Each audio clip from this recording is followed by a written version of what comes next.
Good evening বন্ধুরা, স্বপ্নের ডানা ব্লগ চ্যানেলে তোমাদের আবার সবাইকে স্বাগত জানাচ্ছি। তো দেখো, আজকে আমি একটু অন্যরকম ভিডিও নিয়ে এসেছি। তো থাম্বনেল দেখে হয়তো বুঝতেই পেরেছো।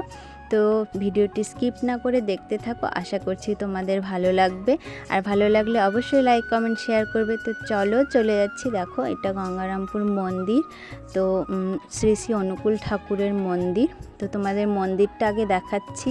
আর কেন আজকে মন্দিরে এসেছি তার কারণও নিশ্চয়ই বুঝেছো। হ্যাঁ, আজকে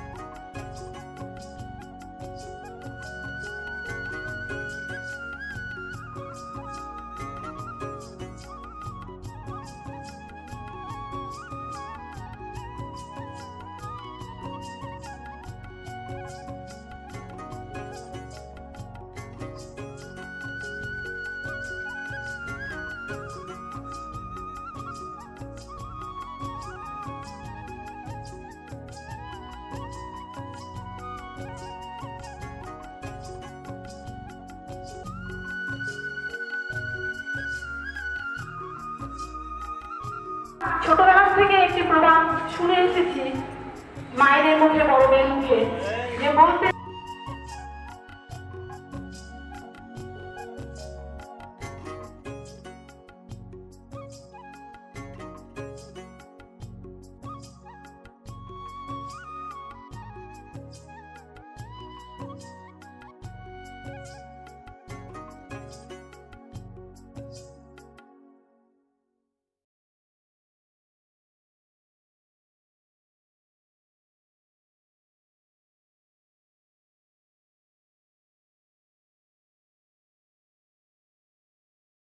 এখানেই আমাদের বড়মার জন্ম মহোৎসব পালিত হচ্ছে।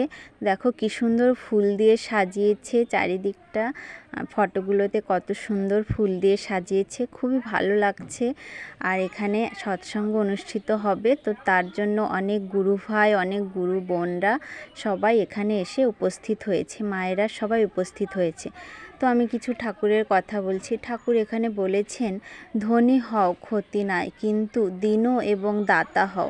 ধনবান যদি অহংকারী হয়, সে দুর্দশায় অবনত হয়।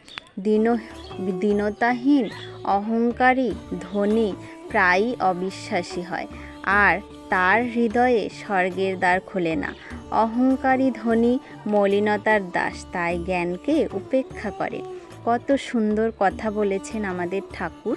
তো দেখো, এখানে কত ভাই বোনেরা সবাই সমবেত হয়েছে একটা অনুষ্ঠানে।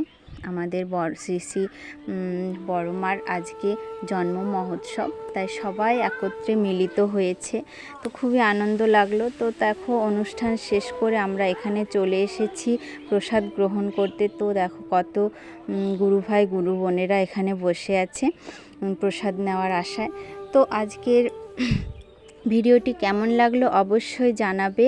আর যদি ভালো লাগে অবশ্যই লাইক কমেন্ট শেয়ার করো। কমেন্টে সবাই জয়গুরু লিখে দিও। আজকে ভিডিওটি এই পর্যন্তই। সবাই সুস্থ থেকো, ভালো থেকো।